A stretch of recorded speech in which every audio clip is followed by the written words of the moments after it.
A crise dos 7 anos não é mito, mas também não é o que você pensa que é. Não é que o amor acabou, não é que você escolheu errado, não é uma sentença, não é o sinal de que o casamento precisa terminar. É um momento específico no arco de qualquer relação longa, onde algo que ficou sem resposta por tempo demais precisa ser respondido, onde algo que foi sendo ignorado não pode mais ser ignorado, onde o casamento para na sua frente e faz uma pergunta que você não pode mais adiar. A pergunta é: quem são vocês dois agora? E a forma como vocês respondem essa pergunta, ou a forma como evitam respondê-la, determina tudo o que vem depois. De onde vem o número 7 e o que ele realmente representa?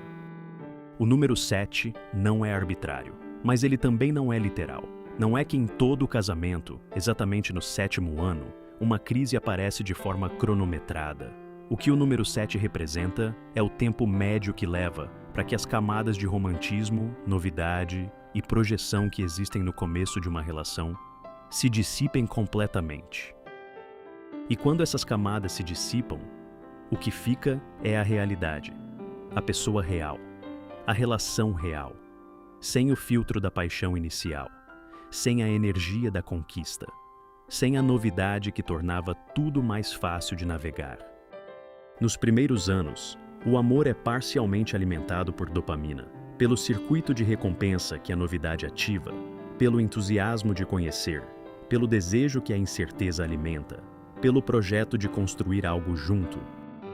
Com o tempo, esse combustível natural vai se esgotando, não porque o amor acabou, mas porque o amor que fica não é mais alimentado pelos mesmos mecanismos, precisa ser alimentado de outra forma, por escolha, por intenção, por um cuidado que não é instintivo, mas que é deliberado. E muitos casais, sem perceber, esperaram que o amor se sustentasse sozinho, que o que havia no começo continuasse existindo sem esforço. E quando percebem que não, que o amor mudou de natureza e que a forma de sustentá-lo mudou também, sentem como crise.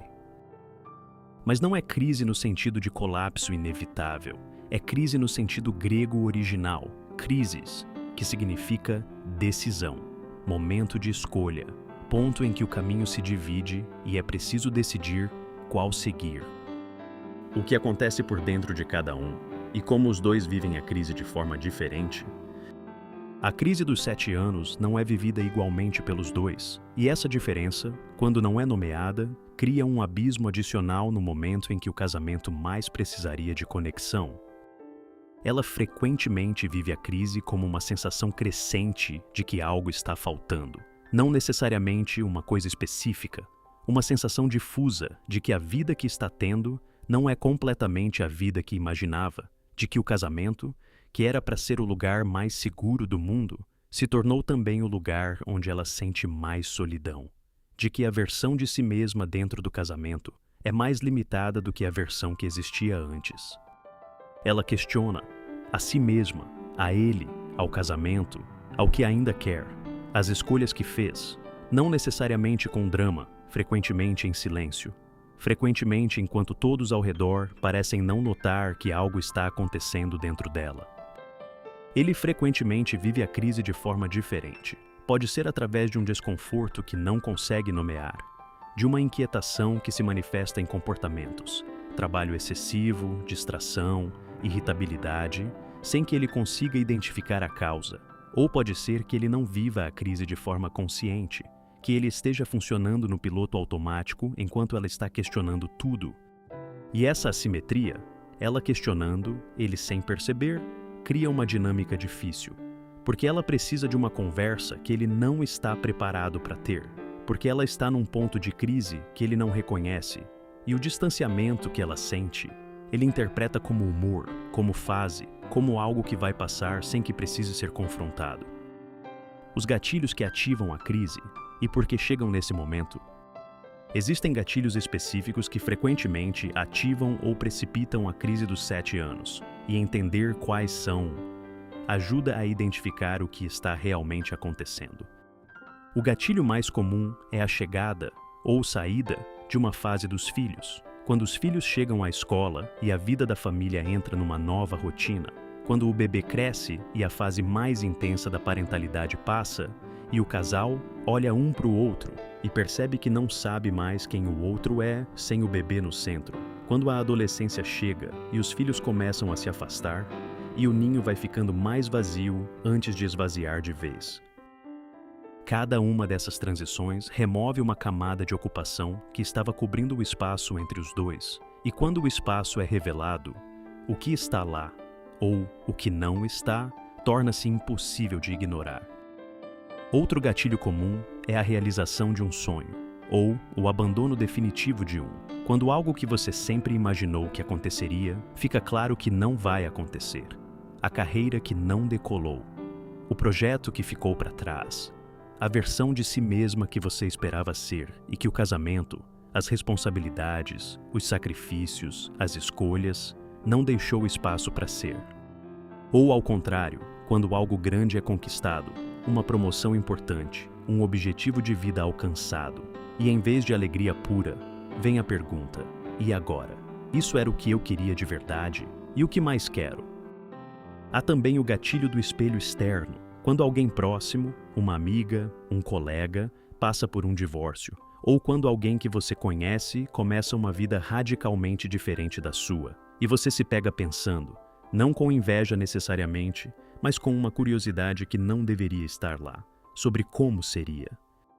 E há o gatilho da atração externa, quando surge alguém, não necessariamente com intenção, não necessariamente de forma que você age, que te lembra que você ainda é desejável, que ainda existe algo em você que atrai, e que contrasta com a invisibilidade que você sente dentro do casamento. Nenhum desses gatilhos cria a crise, eles revelam o que já estava lá, o que estava aguardando ser ativado.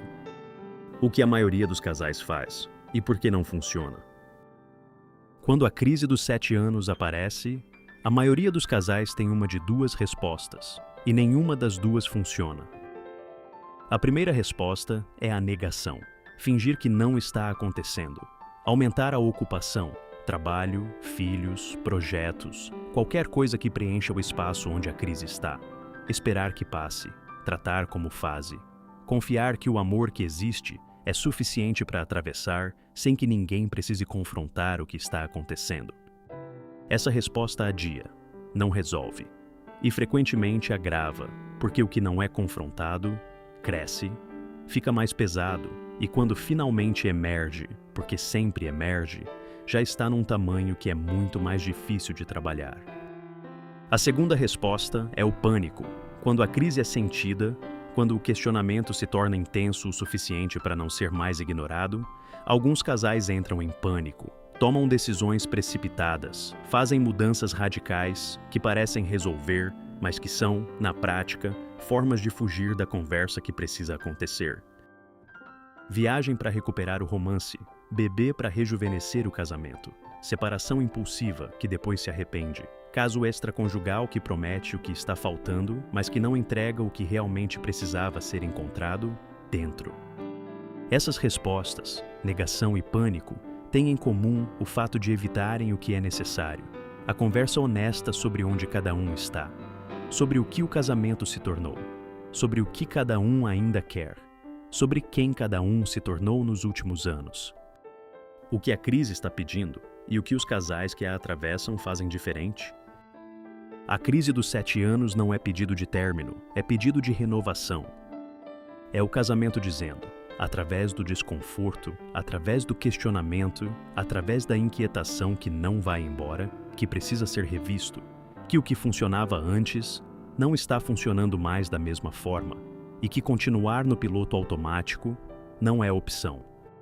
Os casais que atravessam a crise e saem mais fortes do que entraram têm algumas coisas em comum. Primeiro, eles nomeiam o que está acontecendo.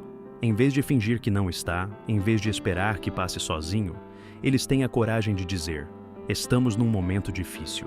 O casamento está num ponto de questionamento e vamos enfrentar isso juntos em vez de cada um sozinho. Essa nomeação, simples como parece, é uma das coisas mais difíceis de fazer, porque implica admitir que algo não está bem, que o casamento que parecia sólido tem rachaduras que precisam ser vistas e admitir isso parece assustador. Mas é o começo de tudo. Segundo, eles têm a conversa que estavam evitando, a conversa sobre quem cada um se tornou, sobre o que cada um ainda quer, sobre o que está faltando, sobre o que está em excesso, sobre as expectativas que nunca foram ditas, sobre os sonhos que foram sendo deixados para trás, sobre o que cada um precisa que seja diferente. Essa conversa não é uma briga, não é uma acusação. É duas pessoas se reconhecendo depois de anos de vida em comum que foi os afastando sem que ninguém percebesse.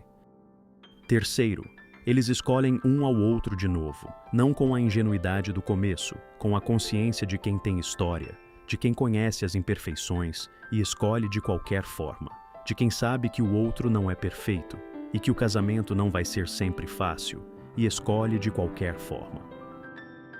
Essa escolha renovada é o que distingue um casamento que sobrevive à crise de um que se fragmenta nela. Não a ausência de questionamento, a presença de uma escolha consciente que vem depois do questionamento. Quarto, eles buscam ajuda quando precisam, terapia de casal, especialmente durante a crise dos 7 anos, quando o questionamento está intenso, mas o casamento ainda tem estrutura suficiente para ser trabalhado, pode ser transformadora. Não porque o terapeuta vai resolver o que está acontecendo, mas porque cria um espaço onde as conversas que precisam acontecer, podem acontecer de forma que é mais segura e mais produtiva do que conseguiriam sozinhos. O que a crise revela, e por que é valiosa? Existe uma dimensão da crise dos 7 anos que raramente é reconhecida e que muda completamente como você pode se relacionar com ela. A crise é a informação. Ela revela onde estão as lacunas reais do casamento, o que foi sendo negligenciado, o que nunca foi dito, o que nunca foi resolvido, as expectativas não expressas, os sonhos abandonados, as necessidades não atendidas. Tudo isso que estava por baixo, acumulando em silêncio, a crise traz à superfície, de uma forma que é desconfortável, mas que é necessária. Porque o que está na superfície pode ser trabalhado, o que está escondido por baixo vai continuar corroendo. A crise dos 7 anos, quando atravessada com honestidade, é uma oportunidade de fazer o casamento mais real do que nunca foi, de tirar as projeções, de ver um ao outro sem o filtro do romantismo inicial e de escolher, com olhos abertos, com consciência plena do que existe e do que falta, continuar. E um casamento escolhido dessa forma é mais forte do que um casamento que nunca foi questionado. Quando a crise revela que não há mais o que salvar. Mas precisa ser dito, nem toda crise dos 7 anos tem uma resolução no mesmo casamento.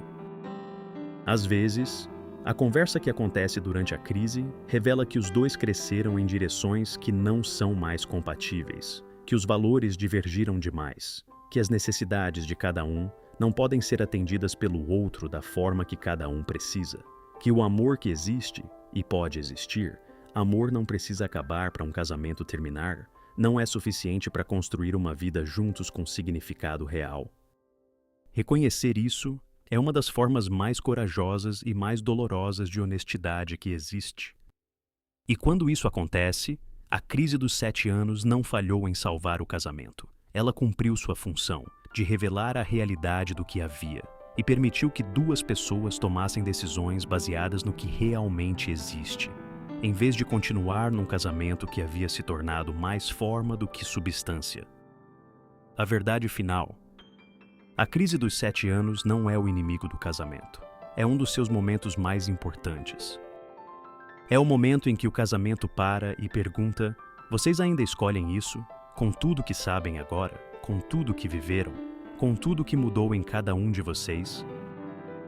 E a resposta que cada um dá a essa pergunta, não em palavras, mas em ações, em escolhas, em disposição de estar presente no que é difícil, é o que determina o que o casamento vai ser nos próximos 7 anos. Porque casar é um ato que dura um dia.